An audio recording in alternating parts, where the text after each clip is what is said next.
Holidays-nale, adu namma GT Holidays da. GT Holidays, South India's #1 travel brand. You know you are special when you're with GT Holidays. நீதியரசர்களுடைய ஆணையங்கள் அமைத்த பரிந்துரைகள் முன்பு தமிழக அரசால் ஏற்கப்பட்டிருக்கின்றன. இந்த விஷயங்களை ஏன் செய்ய மாட்டேன்றீங்க? ஏன் சார் திமுக ஏன் செய்ய மாட்டேன்றாங்கன்னா கையை சுட்டுக் கொள்ள விரும்பவில்லை. அதிமுக மாதிரியா? ஆமா, இந்த 10.5 கொடுக்குறோம்னே வேணாம். இதை செய்யறதுக்காக ஒரு இது போட்டோம்னா மற்ற ஜாதிகாரர்களுடைய அதிருப்திக்கு ஆளாவோம். அடுத்த வருஷம் தேர்தலை வச்சுட்டு இதை செய்யறதுக்கு திமுகவுக்கு தைரியம் இல்லை. திமுகவுக்கு திடீர்னு குரு ஞாபகம்லாம் வந்திருக்கு. காடு வெட்டி குரு நீங்க காப்பாத்தீங்களா அப்படின்லாம் வந்து சிவசங்கர் பேசியிருக்காரு. ஆமா, என்னன்னா சிவசங்கர் எஜமானை திருப்திப்படுத்த வேண்டிய நிலைக்கு ஆளாகி இருக்கிறார். முதலமைச்சரை திருப்திப்படுத்தி தன் பதவி இருப்பை காட்டமாக பேசி தக்க வைத்துக் கொள்ள வேண்டிய நிலைக்கு அவர் ஆளாகி இருக்கிறார். வன்னியரசு அதை பேசியிருக்காரு. நாங்க வரக்கூடிய சட்டமன்ற தேர்தலில் ஒரு 25 சீட்டு வரைக்கும் நாங்க திமுக கிட்ட கேட்போம் அப்படின்னு வந்து ஒரு வாய்ஸ் அவுட் பண்ணியிருக்காரு. இது அவருடைய தனிப்பட்ட கருத்துன்னு திரும்பவும் சொல்லியிருக்காரு. கேட்கறீங்க 75 கூட கேளுங்க. வாய்க்கு என்ன பூட்டா சாவியா? சும்மா கேட்டு வைக்கிறது தானே. திமுக நடக்கவா போகுது. மதசார்பற்ற கூட்டணியை நாங்கள் எந்த காலத்திலும் தளர விட மாட்டோம். பாஜக எதிர்ப்பு தான் முதன்மையான இலக்குன்னு சொல்றாங்க. அப்படின்னு சொல்றதெல்லாம் என்னன்னா அடிக்கிற பல்ட்டியினுடைய அடையாளம். இந்த கருத்து அப்பப்போ அவர்கள் உதிர்ப்பது. திருமாவும் கம்யூனிஸ்டுகளும் பல்ட்டி அடிப்பவர்கள் மன்னவர்களாக திகழ்ந்து கொண்டிருக்கிறார்கள். திருமா தெளிவற்ற பாதையில் பயணித்துக் கொண்டிருக்கிறார்கள். வடக்கே எப்படி இந்துத்துவ எழுச்சி ஏற்பட்டதோ அதே போல இங்கேயும் ஆத்திகவாதிகள், இறை நம்பிக்கை உள்ளவர்கள் ஒன்றுபட்டு நாத்திகவாதிகளை, போலி பகுத்தறிவாளர்களை புறக்கணிப்பது என்று முடிவெடுத்தால் நீங்கள் தூக்கி வீசப்படுவீர்கள். தமிழ்நாடு பெரியார் மண் சொல்றாங்க சார். இது பெரியார் மண் அல்ல, ஈவேரா மண் அல்ல. இது ஆழ்வார்கள் பூமி, ஆன்மீக பூமி, தேசிய பூமி. திமுகவுக்கு சிறந்த பூஜாவாக இருப்பது விசிகாவா, காங்கிரஸா, கம்யூனிஸ்டா, அப்படி ஒரு கடும் போட்டி நடக்கிறது. ஆனா அந்த இடத்தில் எப்போதும் முதலிடத்தில் இருப்பது சுதந்திரம் வாங்கி கொடுத்து இப்போது அடிமையாக இருக்கக்கூடிய காங்கிரஸ் கட்சி தான். ஏன் வந்து காங்கிரஸ் கட்சி இந்த அளவுக்கு கொஞ்சம் இறங்கி போயிருக்காங்க சார்? வேற வழி இல்ல, அவரை நம்பிதான் இருக்கணும். ஆதன் நேயர்களுக்கு அன்பு வணக்கம். இன்று நம்மோடு மூத்த பத்திரிகையாளர் திருமிகு துக்ளக் ரமேஷ் அவர்கள் இருந்துள்ளார். வணக்கம் ரமேஷ். வணக்கம். நலமா இருக்கீங்களா சார்? இந்த சாதிவாரி இடஒதுக்கீடு சம்பந்தமாக பாமகவுக்கும் திமுகவுக்கும் ஒரு மிகப்பெரிய ஒரு மோதல் போயிருக்கு. திமுகவுடைய போக்குவரத்து துறை அமைச்சர் சிவசங்கர் அவர்கள் அன்புமணியை டைரக்டா அட்டாக் பண்ணி ஒரு மிகப்பெரிய ஒரு அறிக்கை, ஒரு பிரஸ் மீட் எல்லாம் பரபரத்து இருக்கு. என்ன சார் திடீர்னு பாமகவுக்கும் திமுகவுக்கும் ஒரு மிகப்பெரிய மோதல் போய்கிட்டு இருக்கு, நீங்க எப்படி சார் பாக்குறீங்க? தற்போது பாட்டாளி மக்கள் கட்சி உட்பட சில கட்சிகள், சில அமைப்புகள் ஜாதி ரீதியாக தங்களை முன்னிறுத்திக் கொள்ள அல்லது செல்வாக்கு தேடிக்கொள்ளும் முயற்சியிலே ஈடுபட்டிருக்கின்றன. நான் பாட்டாளி மக்கள் கட்சி ஜாதி கட்சி என்று சொல்லி முத்திரை குத்த விரும்பவில்லை. ஆனாலும் அது ஒரு குறிப்பிட்ட சமூகத்தினருக்காக அதிகமாக குரல் எழுப்புகிற கட்சி என்பது மறுக்க முடியாத உண்மை. எப்படி திருமாவளவன் அவர்கள் தன்னை ஜாதி கட்சிக்கு அப்பாற்பட்டவராக கூறிக்கொண்டாலும் தலித் பிரச்சனைகளுக்குத்தான் அவர் அதிக முக்கியத்துவம் கொடுக்கிறார், அதிகமாக குரல் கொடுக்கிறார். ஒடுக்கப்பட்ட சமூகத்தினருக்கு ஒரு உரிமை குரலாக அவர் இருக்கிறார். நான் அதை மறுக்கவில்லை. அதே போலதான் புதிய தமிழகம் டாக்டர் கிருஷ்ணசாமி அவர்களும். இதை தவிர சில சினிமாக்காரர்கள் இப்போது ஜாதி சாயம் பூசிக்கொண்டு சமூகத்திலே அந்தஸ்து பெறுவதற்கு நினைக்கிறார்கள். அதாவது அவர்களுடைய படம் ஓட வேண்டும். பா ரஞ்சித், மாரி செல்வராஜ், இப்படி சில பேர் புறப்பட்டிருக்கிறார்கள். அதற்காகத்தான் நான் சொன்னேன், இப்போது அரசியல் ரீதியாக திருமாவளவன் தனக்கு செல்வாக்கு உயர்ந்திருக்கிறது, தன்னுடைய கட்சி வலிமை கூடியிருக்கிறது என்று அவர் கருதுகிறார். பாட்டாளி மக்கள் கட்சியும் வருகிற தேர்தலில் கூட்டணி ஆட்சியை மையப்படுத்தி கருத்துக்களை முன்வைக்க ஆரம்பித்திருக்கிறது. அதிகாரத்தில் பங்கு என்று திருமாவளவன் பேசினாலும் அதை திமுகவிடம் நிபந்தனையாக விதிக்கப் போவதில்லை என்பது மாதிரிதான் அவரது கட்சியின் பேச்சும் போக்கும் இருக்கிறது. பிறகு எதற்காக அவர்கள் குரல் கொடுக்க வேண்டும்?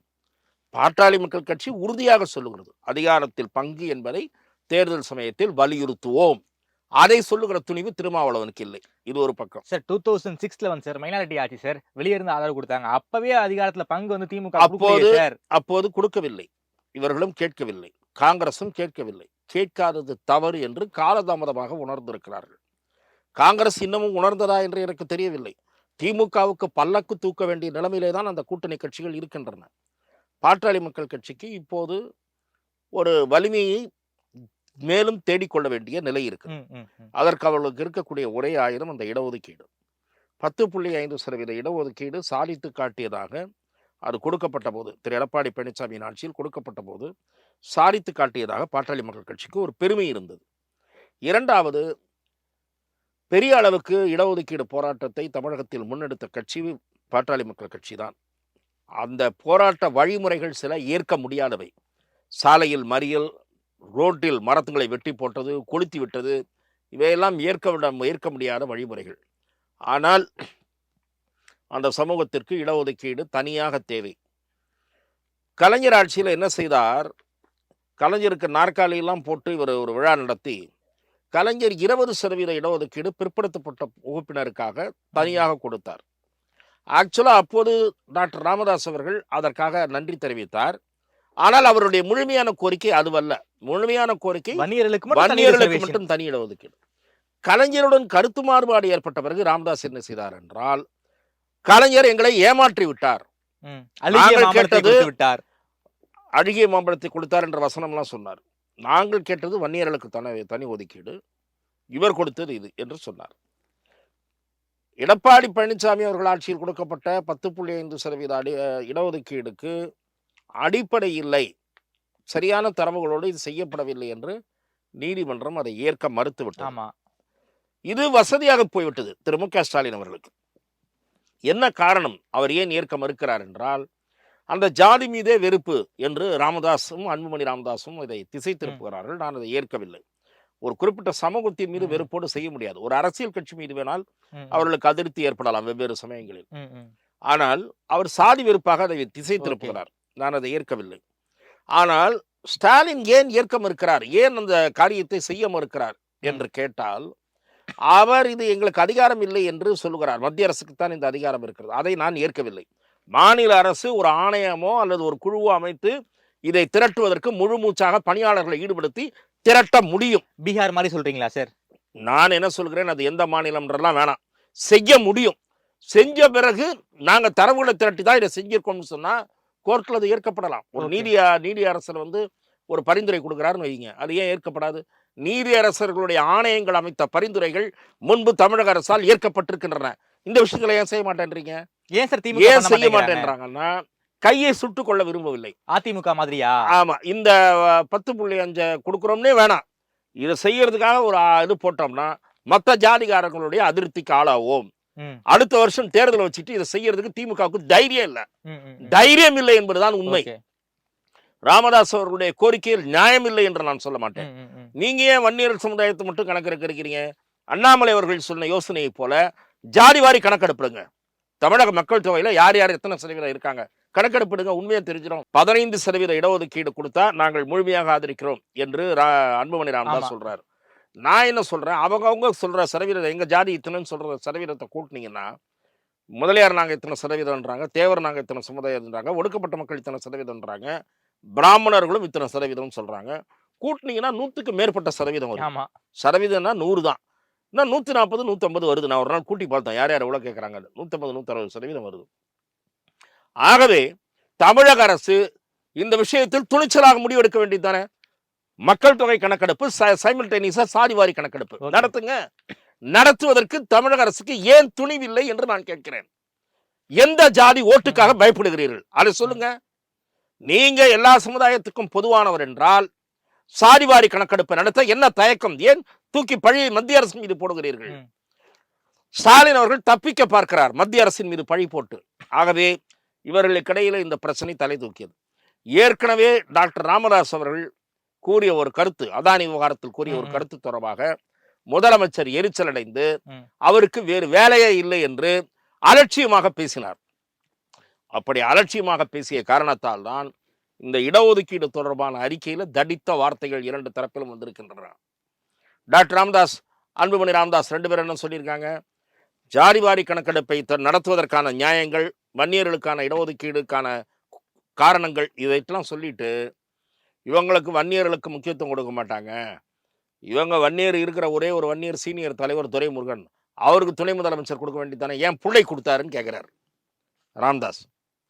உடனே அவரு என்ன கேட்கிறாரு பதிலுக்கு, நீங்க பிள்ளை கொடுக்காம யாரை கொடுத்தீங்க? மத்திய அமைச்சர் பதவி வந்த போது யாரை கொடுத்தீங்க? பாமகவில் எத்தனையோ பேர் இருக்கும் போது ஏன் அன்புமணிக்கு கொடுத்தீங்கன்னு சிவசங்கர் கேட்டிருக்காரு. ஆகவே இந்த மாதிரியான தனிப்பட்ட தாக்குதலாக இது மாறி இருக்கிறது. குடும்பத்திலிருந்து யாரும் வரமாட்டார்கள் என்று ராமதாஸ் சொன்னார். சவுக்கால் அடிங்க சொன்னார். அதே மாதிரிதான் மு க ஸ்டாலின் சொன்னாரு. சொல்றீங்கல்ல, மு க ஸ்டாலின் சொன்னாரா இல்லையா? இன்றைய முதலமைச்சரும் சொன்னாரா இல்லையா? என் பையனோ என் மருமகனோ வரமாட்டார்கள், பேட்டி இருக்கு, ஆடியோ டேப் இருக்கு, சொன்னாரா இல்லையா? ஏன் உதயநிதியை சொன்னாரா இல்லையா? என்னை தவிர கட்சியில் நிறைய பேர் தகுதியானவங்களா இருக்காங்க, நான்லாம் இல்லை, நான்லாம் வரமாட்டேன், நான்லாம் மந்திரி ஆக மாட்டேன் சொன்னாரா இல்லையா? வந்தாரா இல்லையா? மந்திரி ஆனாரா இல்லையா? வாய்ப்பேச்சு ஒண்ணு, செயல் வேறு என்பதை 2 பேரும் நிரூபித்திருக்கிறார்கள். பாட்டாளி மக்கள் கட்சி செஞ்சிருக்கு. ஆகவே பாமகவை குறை கூறும் எந்த தகுதியும் திமுக கிடையாது. நீங்க அதை செய்யாம இருந்திருந்தால் நீங்க அவர்களை குற்றம் சாட்டலாம். இப்போ திமுகவுக்கு திடீர்னு குரு ஞாபகம்லாம் வந்திருக்கு. காடுவெட்டி குரு நீங்க காப்பாத்தீங்களா அப்படின்லாம் வந்து சிவசங்கர் பேசியிருக்காரு. ஆமா, என்னன்னா சிவசங்கர் எஜமானை திருப்திப்படுத்த வேண்டிய நிலைக்கு ஆளாகி இருக்கிறார். முதலமைச்சரை திருப்திப்படுத்தி தன் பதவியை இருப்பை காட்டமாக பேசி தக்க வைத்துக் கொள்ள வேண்டிய நிலைக்கு அவர் ஆளாகி இருக்கிறார். குருவை பற்றி இவ்வளவு கவலைப்படுகிற, குடும்பத்தை பற்றி கவலைப்படுகிற நம்முடைய திராவிட முன்னேற்ற கழகத்தைச் சேர்ந்தவர்கள் திமுகவுக்காக, டாக்டர் கலைஞர் அவர்களுக்காக தன்னுடைய நேரம், உழைப்பு, சிந்தனை அனைத்தையும் செலவிட்ட மறைந்த சாதிக் பாட்ஷா, இந்த சாதிக் பாட்ஷா இல்ல, ஆராஜா ஃப்ரெண்ட் அல்ல, எஸ்.ஜே. சாதிக் பாட்ஷா, அண்ணா அமைச்சரவையில் இடம் பிடித்தவர், அவருடைய குடும்பத்தை காப்பாத்தினாங்களா இவங்க? நான் கேட்கிறேன். சாதிக் பாட்ஷா குடும்பத்தில் யாராவது ஒருவருக்கு பதவி கொடுத்தீங்களா? நீங்க கைவிட்டீங்கல்ல. ரஹ்மான் கானுடைய புதல்வர் சபேர் கான் இருக்கிறார், அவருக்கு சீட்டு கொடுத்தீங்களா? எத்தனை பேர் வாரிசுகளுக்கு சீட்டு கொடுத்தீங்க? ஆகவே நீங்கள் இன்னொரு கட்சியை பற்றி பேசுவதற்கு முன் நிலை கண்ணாடி முன் நின்று கொண்டு பார்த்து பிட்டு அதன் பிறகு பேச வேண்டும் என்று நான் திமுகவை பார்த்து சொல்ல விரும்புகிறேன். ஓகே சார், குறிப்பாக இந்த சாதிவாரி கணக்கெடுப்பு தமிழ்நாடு அரசால எடுக்க முடியும்னு சொல்றீங்க. அதையும் தாண்டி சட்டமன்றத்தில் தீர்மானம் போட்டு ஏன் அந்த பாலை வந்து மத்திய அரசு கிட்ட திமுக தள்ளி விடுது சார்? செய்வதற்கு விரும்பவில்லை, செய்வதற்கு மனம் இல்லை, அதனால் மத்திய அரசு மீது பழி போடுகிறது. ஓகே, நீங்க செய்வதற்கான பணிகளில் ஈடுபடுங்க. யாராவது கோர்ட் மூலமா தடை வாங்குறாங்களான்னு பார்க்கலாம். தடையே வாங்க முடியாது. ஏன்னா அது ஒரு மாநில அரசு, ஒரு ஆணையம் அமைத்து எடுக்கிற நடவடிக்கைகள்லாம் தடை வாங்க முடியாது. இந்த விஷயத்தை பொறுத்த வரைக்கும் பாஜகவும் ஒரு கருத்து சொல்லியிருக்காங்க சார்.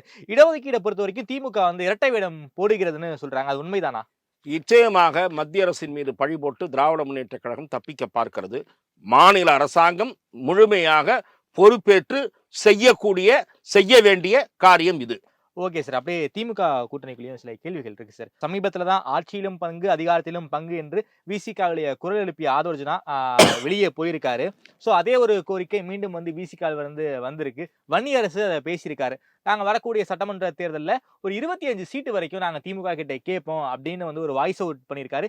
இது அவருடைய தனிப்பட்ட கருத்துன்னு திரும்பவும் சொல்லியிருக்காரு. கடந்த முறை சொன்னது போல இப்பயும் சொல்லியிருக்காரு. கேட்கறீங்க, 75 கூட கேளுங்களா? வாய்க்கு என்ன பூட்டா சாவியா? சும்மா கேட்டு வைக்கிறது தானே. திமுக நடக்கவா போகுது? அதான் சார், நடக்கவா போகுது. அதுக்கு என்னத்துக்கு 25ன்னு ஒரு கஞ்சத்தனம்? 75ன்னு கூட அவர் சொல்லியிருக்கலாம். நாங்கள் இல்லாமல் ஆட்சி அமைக்க முடியாது, நாதவர்ஜுனா சொன்னார், அவர் அனுப்பிட்டாரு. வன்னியரசெல்லாம் அனுப்ப மாட்டார். ஏனென்றால் இது உள்ளிருந்து தூண்டிவிடப்பட்டு கேட்கப்படுகிற குரல். திரும்ப தூண்டி விடுறாரா? தூண்டி விடப்பட்டுனா அவருடைய ஆசீர்வாதத்தோடு தான் வன்னியரசு பேசுகிறார். ஓகே, நாங்கள் வளர்ந்திருக்கிறோம் என்று திரும்ப கூறுகிறார், வன்னியரசு கூறுகிறார். அப்படி என்றால் என்ன அர்த்தம்? 6 சீட்டோடு நிறுத்தாதீங்க. இந்த தடவை இரட்டை இலக்க தொகுதி பெறும். 25 கேட்டவர் கட்டுன்னு இரட்டை இலக்கு இறங்கிட்டார். பார்த்தீங்களா? வன்னியரசு 25 கேட்டார், பட்டுன்னு இரட்டை இலக்கம் தான் அது நிச்சயமாக பெறும். அப்படின்னா என்ன? 10 போன தடவை கொடுத்த விட 4 கொடுங்க எக்ஸ்ட்ரா. ஐயா சாமி பார்த்து போட்டு கொடுக்கன்ற மாதிரி இருக்கு விசிகா கேட்கறது. ஆகவே ஒரு 2 சீட்டு கூட கொடுத்தா கொடுக்கலாம், எனக்கு தெரியல. 8 சீட்டு வரைக்கும் இருக்கிற கூட இல்லை, நான் சொல்றேன், ஒரு பேச்சுக்கு சொல்றேன் சார். இருக்கிற கூட்டணி கட்சிகளை தக்க வைத்துக் கொள்வதற்காக திமுக நிச்சயம் முயற்சிக்கும். ஓகே, அதை வந்து விட்டு கொடுக்காது. வர்ற கூட்டணியை உடையவதற்கு திமுக அனுமதிக்காது. ஆகவே கசப்புணர்வு ஏற்படாமல் பார்த்து கொள்வதற்கான இருக்கும். ஆனால் இந்த மாதிரியான பேச்சுக்கள் இரிட்டேட் செய்யும், ஒரு கட்சிக்கு எரிச்சல் ஊட்டும். அதன் எதிரொலிதான் திராவிட முன்னேற்ற கழக செயற்குழு கூட்டத்தில் குத்தாலம் கல்யாணம் பேசியது. உள்ளே இருந்து கொண்டே குடைச்சல் கொடுக்கிறார்கள், அவர்களை அடக்கி வைக்க வேண்டும் என்று குத்தாலம் கல்யாணம் சொல்கிறார். திராவிட முன்னேற்ற கழகத்தினுடைய முன்னணி நிர்வாகிகளில் அவர் ஒருவர். தஞ்சை மாவட்டத்தில் கோசுமணி அவர்களோடு மிக நெருக்கமாக இருந்து கட்சி பணிகளில் தீவிரமாக ஈடுபட்டவர். அவர் சொல்லியிருக்கிறார். அவருடைய முதலமைச்சர் அவருடைய கருத்தை கூர்ந்து கேட்டிருக்கிறார். எதற்காக நான் இதை சொல்லுகிறேன் என்றால், அவரவர்களுடைய வலிமையை தெரிந்து அவர்கள் பேச வேண்டும். இருக்கிற இடத்தில் ஒழுங்காக வண்டியை ஓட்டுவதா அல்லது வேறு பக்கம் வண்டியை திருப்புவதா என்கிற யோசனையோடு வண்டியை கொண்டு கொண்டே இருந்தால் வண்டி எங்கேயாவது போய் மோதி நின்று விடும். திரும்பவும் வேறு 1-2 கட்சிகளும் வழிபார்த்து கொண்டிருக்கின்றனவோ என்று எனக்கு தோன்றுகிறது. என்ன சார் அதிமுகவை காரணம் காட்டி சீட்டு பேரத்தை அதிகப்படுத்தலான்னு விசிக நினைக்கிறாங்களா? அதிமுக மட்டும் இல்ல, விஜய் இன்னொரு பக்கம் இருக்கிறாரு. ஆகவே நான் தான் சொல்றேனே, நீங்க வந்து வண்டி ஓட்டும் போது சிந்தனை வேற பக்கம் போகக்கூடாது. ரோடு மேல தான் இருக்கணும். நம்ம போக வேண்டிய இடத்தை நோக்கி தான் இருக்கணும் சிந்தனை. நம்ம எதற்காக போகிறோம் என்பதுதான் இருக்கணும். ஒரு புரிகிற உதாரணமா சொல்றேன். 4 யோசனையோட வண்டி போயிட்டு இருந்ததுன்னு வச்சுங்க, அதே மாதிரி போறது கிளாரிட்டி வேணும். லெஃப்ட்ல திரும்பலாமா ரைட்ல திரும்பலாமான்னு யோசனையில இருந்தீங்கன்னா எங்கேயாவது கொண்டு போய் இடிச்சிருவீங்க. சார் அப்படின்னா திமுக கூட்டணிக்குள்ள சலசலப்பு இருக்கா சார்? திமுக கூட்டணியில சலசலப்பு இல்ல. சில கட்சிகளுக்கு தெளிவற்ற போக்கு இருக்கு. சில கட்சிகளிடம் சிந்தனை தெளிவில்லை. ஆனா என்ன பண்ணுவாங்க தெரியுமா, கொஞ்சம் தகராறு வரா மாதிரி தெரியுது, அவங்க அதிருப்தி அடைகிறாங்க, அங்கேருந்து ஒரு மெசேஜ் வருது, இதெல்லாம் என்ன ஓவரா இருக்கு அப்படின்னு ஆடவர்ஜுனா மாதிரி ஒரு மெசேஜ் வருதுன்னா உடனே ஒரு பல்ட் அடிச்சிருவாங்க. இந்த பல்ட் அடிக்கிற மன்னர்கள் திருமா கம்யூனிஸ்ட் இவங்கெல்லாம் என்னன்னு தெரியுமா, மதசார்பற்ற கூட்டணியை நாங்கள் எந்த காலத்திலும் தளர விட மாட்டோம், பாஜக எதிர்ப்பு தான் என்னுடைய முதன்மையான இலக்குன்னு சொல்றாங்க அப்படின்னு சொல்றதெல்லாம் என்னன்னா அடிக்கிற பல்ட்டினுடைய அடையாளம். இந்த கருத்து அப்பப்போ அவர்கள் உதிர்ப்பது. ஓகே, திருமாவும் கம்யூனிஸ்டுகளும் பல்ட்டி அடிப்பவர்கள் மன்னவர்களாக திகழ்ந்து கொண்டிருக்கிறார்கள். திருமா தெளிவற்ற பாதையில் பயணித்துக் கொண்டிருக்கிறார் என்பதுதான் என்னுடைய பார்வை. சார் இன்னொரு சமீபத்தில் ஒரு மேடையில பேசியிருக்காரு சார், திராவிட இயக்கத்தின் மீது எங்களுக்கும் சில முரண்பாடுகள் இருக்கு, அதிமுக பலவீனப்பட்டால் அந்த இடத்துக்கு வந்து பாஜக வந்துரும், அதனாலதான் அதிமுக மேல ஒரு சின்ன சாஃப்ட் கார்னர் இருக்குன்னு திராவிட இயக்கத்தின் மீது முரண்பாடு உண்டுன்னா 2 பேர் மேலேயும் முரண்பாடு உண்டுன்னு முதுகெலும்போடு சொல்லணும். அது அதிமுக மட்டும் சொல்லக்கூடாது. வேங்கை வேல் பிரச்சனையில நாங்க அடக்கி வாசிக்கிறதுக்கும் அதுதான் காரணம் அப்படின்னு புரிந்து கொள்வார். அதை எனக்கு புரியல. வேங்கை வயல் பிரச்சனையை கண்டுகொள்ளாமல் இவ்வளவு காலமாகியும் குற்றவாளிகளை சட்டத்தின் நிறுத்த கையாலாகாத அரசை கண்டிக்க முடியாமல் நாங்கள் அமைதி காப்பதற்கும் பாஜக வந்துவிடுமோ என்ற அச்சம்தான் காரணம் என்று இதற்கு தெளிவுரை பொழிப்புரை எழுதி கொள்ள வேண்டுமா? திருமா வந்து அசடு வழிகிறார் இப்படிப்பட்ட கருத்துக்களின் மூலம் திருமா பலவீனமாக இருப்பதை பறைசாற்றி கொண்டிருக்கிறார். ஆகவே நீங்கள் வந்து பாஜக வந்துவிடுமோன்னு கவலைப்படாதீங்க. பாஜக வேண்டும் என்று மக்கள் முடிவெடுத்து விட்டால் பாஜக வளர்ச்சி அடைவதை உங்களால் மட்டுமல்ல யாராலும் தடுத்து நிறுத்த முடியாது. வடக்கே எப்படி இந்துத்துவ எழுச்சி ஏற்பட்டதோ அதே போல இங்கேயும் ஆத்திகவாதிகள், இறை நம்பிக்கை உள்ளவர்கள் ஒன்றுபட்டு நாத்திகவாதிகளை, போலி பகுத்தறிவாளர்களை புறக்கணிப்பது என்று முடிவெடுத்தால் நீங்கள் தூக்கி வீசப்படுவீர்கள். தமிழ்நாடு பெரியார் மண் சொல்றாங்க சார். இது பெரியார் மண் அல்ல, ஈவேரா மண் அல்ல. இது ஆழ்வார்கள் பூமி, ஆன்மீக பூமி, தேசிய பூமி. ஈவேரா எடுபடல. நான் அதை 100 முறை சொல்லிவிட்டேன். ஈவேரா எடுபடவில்லை என்பதற்கு அடையாளம் பிரதோஷத்தில் எந்த கோயில் உள்ளேயும் சிவன் கோயில் உள்ளேயும் நுழைய முடியாத அளவு கூட்டம் என்றால் ஈவேரா தோற்று விட்டார் என்பதுதான் பொருள். ஆனா ஓட்டு திமுக தானே சார் போடுறாங்க. அதுதான் 4 லட்சம் பேர் போறாங்க, ஆனா ஓட்டு திமுக தானே போடுறாங்க. அதுதான் நான் சொல்லிக் கொண்டிருக்கிறேன் உங்களுக்கு. இத்தனை நேரம் சொன்ன காதல வழியா உங்களுக்கு வடக்கே உருவாகி இருப்பது போல் இந்துக்களிடையே ஒற்றுமை, குறிப்பாக ஆன்மீகத்தில் ஆழ்ந்த பற்றுள்ளவர்கள் மத்தியில் ஒற்றுமை, இந்த கடவுள் மறுப்பாளர்களை புறக்கணிக்க வேண்டும், தேர்தலிலும் முற்றிலுமாக விரட்டி அடிக்க வேண்டும் என்ற முடிவு தலைதூக்குமானால் இவர்களுடைய கோஷமே வேற மாதிரி ஆயிடும். அப்ப இவங்க என்ன பண்ணுவாங்க தெரியுமா, பழனிக்கு பால் காவடி எடுக்கிறேன்னு கிளம்பிடுவாங்க. முருகன் மடலாம் நடத்திருக்காங்க சார் திமுக அரசாங்கம். அதுதான் சொல்றேன், காவடி எடுத்துருவாருன்ற நான் 2 பேருக்கு வேலை குத்தி விட்டுருவார் ஸ்டாலின் கிளம்புங்கன்ட்டு. எங்க பிரமுகர்கள் 2 பேர் பாருங்க மலைக்கு வேலை குத்திட்டு கிளம்பிட்டாங்க. சேகர் பாபு சார் அந்த மாதிரி நான் சொல்றேன், கிளப்பிடுவாருன்றேன். ஆகவே இவர்கள் சந்தர்ப்பவாதிகள் என்பதை காலம் வெகு விரைவில் உணர்த்தும் சார். அதே போல சமீபத்தில் சிபிஎம்ல இருந்து திமுகவுக்கு எதிராக சில ஸ்டேட்மெண்ட் சார், குறிப்பாக பட்டியலின பழங்குடி மக்களுக்கு தமிழ்நாட்டில் ஒரு பாதுகாப்பு இல்லை அப்படிங்கிற ஒரு ஸ்டேட்மெண்ட்டை சிபிஎம் பாலகிருஷ்ணன் அவர்கள் சொல்லியிருக்காரு.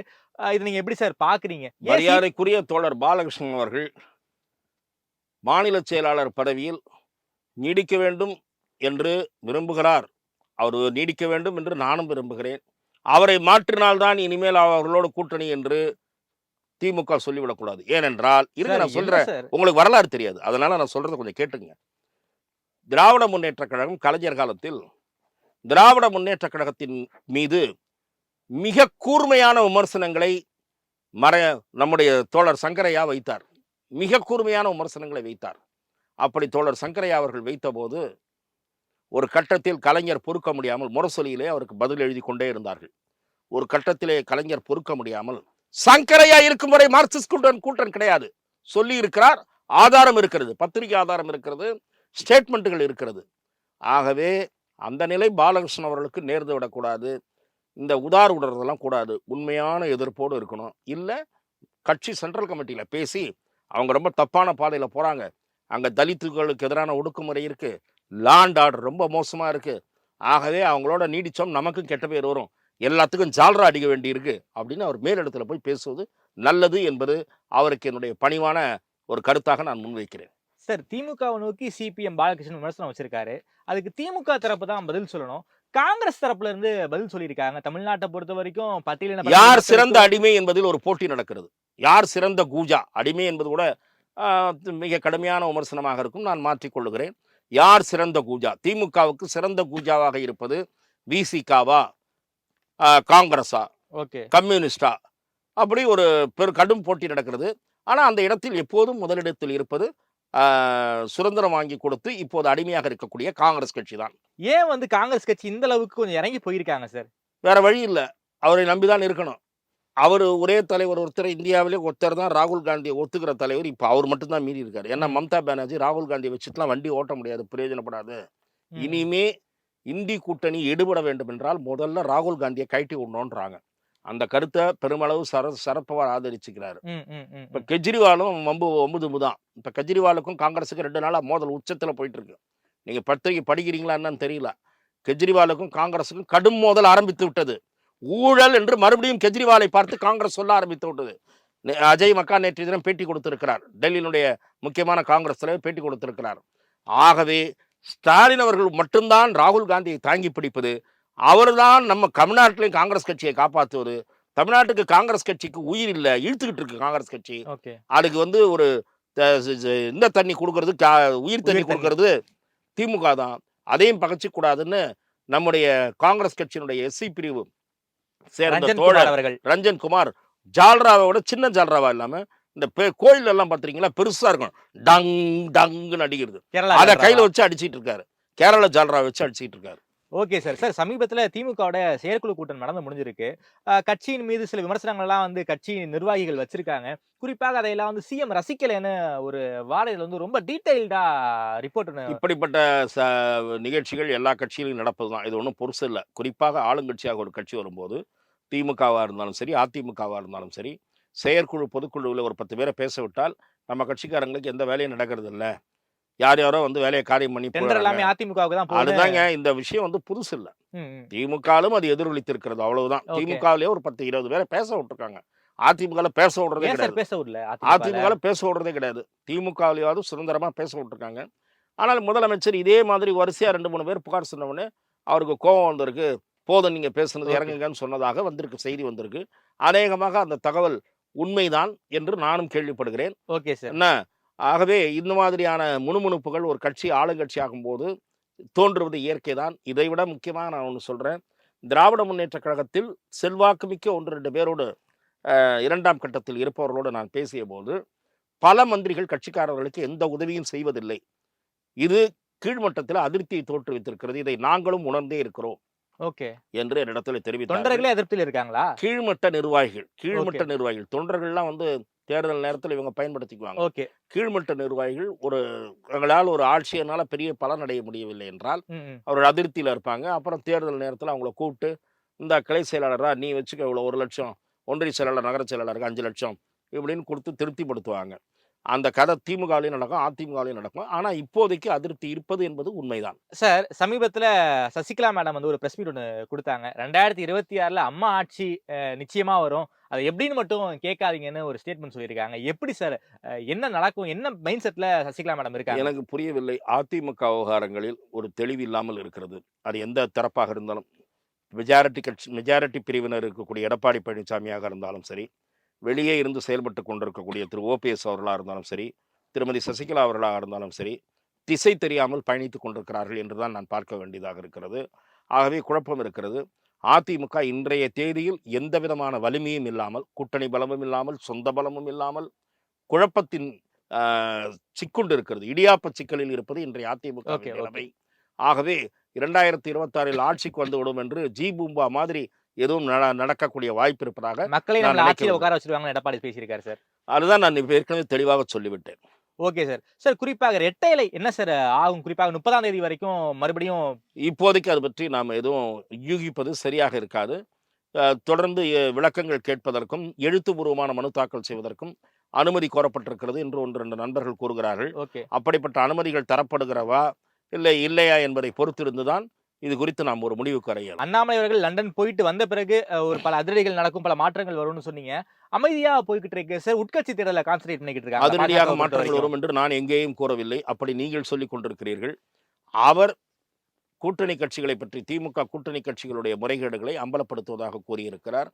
அதற்கான ஆதாரங்களை அவர் திரட்டி வருவதாக நான் கேள்விப்படுகிறேன்.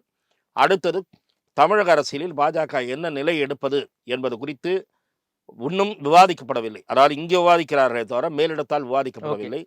வெகு விரைவில் அண்ணாமலை அவர்கள் பாரதிய ஜனதா கட்சியினுடைய மேலிடத்தோடு இது தொடர்பாக ஆலோசனை நடத்துவார். அதைத் தொடர்ந்துதான் எங்களுக்கு ஒரு டைரக்ஷன் கிடைக்கும் என்று மாநில அளவில் பாஜகவில் முக்கிய பொறுப்பில் உள்ளவர்கள் கூறுகிறார்கள். ஆகவே அது என்ன நடக்கும் என்பதை நாம் பொறுத்திருந்துதான் பார்க்க வேண்டும். Okay sir. தமிழ்நாடு அரசியல் தொடர்பான பல்வேறு கேள்விகளுக்கு ரொம்ப அறிவா பதில் சொல்லியிருக்கீங்க.